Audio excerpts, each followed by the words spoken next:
Isang mapagpalang araw po sa ating lahat. Nandito po ako ngayon sa bahay ni Maria Grace Nunez.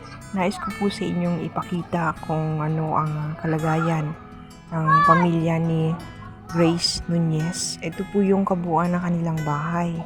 Talaga pong hindi natin matutukoy kung talagang ito ay pwedeng tuluyan ng mga batang itong musmus. Ito po yung sitwasyon ng kanilang bahay ngayon. Yan po sila humihiga, yan yung kwarto nila.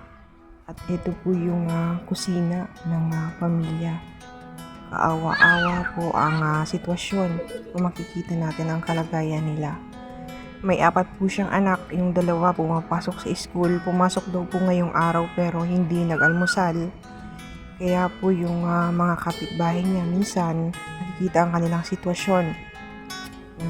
Sadyang mahirap din pero meron silang kaunting itutulong kay Grace. Ito po, binigyan nila ng pagkain si Grace kasi nga po 2 araw na daw na hindi pa nakakakain si Grace. Binigyan ng ulam ng kayang mga kapitbahay. Shoutout po sa mga kapitbahay ni Grace na handang tumulong. Ito po yung dinididi ng kanyang anak, tubig ang iniinom ng kanyang anak baby. Kaya po ako ay kumakatok sa inyong mga puso na kung may sobra po tayo na damit or pagkain, nais ko po sanang tulungan natin si Grace. Maria Grace Nunez, ito po yung kalagayan niya. Nawang-awa po kami kasi nga po naikwento niya. Hindi po siya nagsasalita kanina pero naikwento niya ngayon.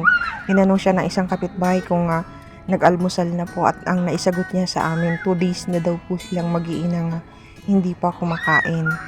Sana'y po sa lahat po na makakita ng bidyong ito ay matulungan po natin ang pamilyang ito. At ito po si Kati Bicolana handang tumulong kahit tayo ay medyo kapos din. Tutulong tayo kung